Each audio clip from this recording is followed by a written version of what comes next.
کیوں نظر نہیں آئے پاکستان کی خبر پہ کیا سوال بنتا ہے؟ کسی نے ویسی ہی اڑائی تھی. بجٹ کا اجلاس تھا اور بڑے تکلیف سے میں ادھر اسمبلی میں پہنچا ہوں. تو لہٰذا یہاں عمران خان جو ہیں وہ کتنے عرصے سے قید تنہائی میں کیا وہ حاصل کرنا چاہتے ہیں؟ علاج جو ہیں وہ فراہم کرنے سے کسی کو کیا تکلیف ہوگی؟ بجٹ تو میں نے سنا ہی نہیں ہے. تو جب دیکھیے عوام دوست بجٹ کے آثار تو نہیں ہے. عوام دوست جو بجٹ ڈکٹیٹ کیا ہوا IMF نے اس میں عوام دوستی کہاں سے آ گئی؟ تو بجٹ کیا IMF دوست بجٹ ہوگا؟ لازماً جو ہمارا معاشی نظام ہے وہ IMF کی ڈکٹیشن پہ چل رہا ہے. مطلب غریب طبقے کے لیے اس بجٹ میں کچھ نہیں ہے. غریب مزید رولے گا. جب تک پاکستان میں قانون کی حکمرانی نہیں ہوگی، جمہوری اقدار جو ہیں وہ پروان نہیں چڑھائے جائیں گے. بجٹ کا اجلاس تھا اور بڑے تکلیف سے میں ادھر اسمبلی میں پہنچا ہوں. تو لہٰذا یہاں عمران خان جو ہیں وہ کتنے عرصے سے قید تنہائی میں کیا وہ حاصل کرنا چاہتے ہیں؟ علاج جو ہیں وہ فراہم کرنے سے کسی کو کیا تکلیف ہوگی؟ یعنی یہ کیسی چیزوں پہ یہ ضد کر رہے ہیں. کشمیر میں حالات سنگین ہے، وہاں لوگوں کی ہلاکت ہوئی ہے، کسی کو پرواہی نہیں ہے. چاہیے تھا کہ آج پارلیمان میں یا کل اس پہ بات ہوتی. اس پارلیمان کے فرائض میں ہے کہ وہ وہاں پہ کوئی ڈیلیگیشن بھیجتا تاکہ کوئی مصالحت کی بات. عمران خان صاحب کے کیوں نظر نہیں آئے پاکستان کی خبر پہ کیا سوال بنتا ہے؟ کسی نے ویسی ہی اڑائی تھی.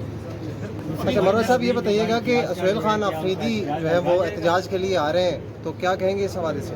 اللہ کرے آ جائے. انہوں نے اعلان کیا تھا نا، ان کو ضرور آنا چاہیے. 26 نومبر پہ سنا ہے روک لیا گیا ان کو. جاتی ہیں اگر روک لیا گیا. وزیر اعلیٰ ایک صوبے کے اور وہ آنا چاہتے ہیں اسلام آباد، آپ روک لیتے ہیں.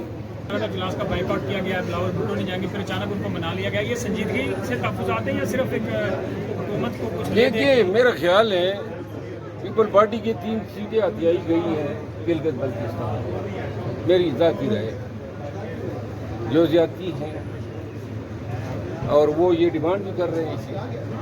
اور جو نون کو 12 سیٹیں ملتی ہیں یہاں پاکستان والی کشمیر میں، جو مطالبہ بھی ہیں ایکشن کمیٹی کا، شاید یہ پیپل پارٹی کی بھی خواہش ہے یہ وہ تحفظات دے جس کی وجہ سے بجٹ کا اجلاس بھی ذرا تاخیر سے. سر پنجاب پولیس کے حوالے سے کیا کہیں گے؟ GB میں الیکشن ہوتا ہے، پنجاب پولیس کی خدمات لی جاتی ہے. آج بجٹ پاس ہو رہا ہے، سامنے سارے طرف جو ہے وہ پنجاب پولیس ڈپلائڈ ہو جاتی ہے.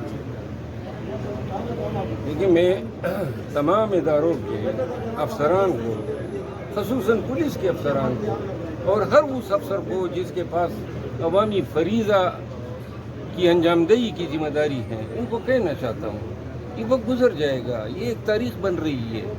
اس وقت میں آپ اپنے اختیارات کا ناجائز استعمال کرتے ہیں سیاسی لوگوں کو خوش کرنے کے لیے. یہ جو لوگ CSS کرتے تھے اور جس پہ ہم پاکستان بننے کے بعد فخر کرتے تھے، یہ اس نے SP DC ان سے کیا بنا دیا؟ جو نظام جو ہیں بیوروکریسی ہو، عدلیہ ہو، انتظامیہ ہو، حتیٰ کہ پارلیمان، یعنی یہ کیا اس قوم کا حق ادا کر رہا ہے جس سے اربوں روپے ٹیکس لیا جاتا ہے؟ میں بہت مایوس ہوں. ہمارا آنے والا وقت مزید شاید اس سے بدتر ہو، کیونکہ جس ملک میں قیدیوں کی یکساں حقوق نہ ہو، جہاں پاکستانیوں کی بنیادی حقوق کا تحفظ نہ ہو، اس ملک میں سانس لینا بھی جو ہے نا وہ گھٹن زدہ بن جاتی ہے. آنے والا وقت کیوں بدتر ہوگا؟ کیا ملک میں میرا خیال ہے کہ جو اختیارات اور طاقت کے استعمال منہ کو چڑھ گئی ہے وہ مزید چڑھے گی. سر آپ بتائیں پھر جس گھٹن زدہ جو ماحول آپ بتا رہے ہیں اس سے نکلا کیسے جا سکتا ہے؟ لیکن نکلا جا سکتا تھا. پاکستان تحریک انصاف نے 2.5 سال ضائع کیے. جتنی جلدی ہم خان کی رہائی کے لیے، جمہوریت کی بالادستی کے لیے، عدلیہ کی آزادی کے لیے تحریک کر سکتے تھے، ہم تاریخوں پہ تاریخیں دیتے گئے. اور اب آ کے لوگوں کو ہم نے ٹرک کی بتی کے پیچھے لگا دیا. پاکستانیوں نے تو 8 فروری کو PTI کو ووٹ دیا نا. ملک کا انتظام و انصرام آپ اپنے مینڈیٹ کو ڈیفینڈ نہ کر سکے. پھر لوگوں نے آپ کو ان تمام کازز کے لیے دیا جو خان کا ویژن تھا. کس پہ آپ بات کر رہے ہیں؟ کوئی بنیادی حقوق پہ بات کر رہے ہیں, کوئی جمہوریت کی بالادستی پہ بات کر رہے ہیں.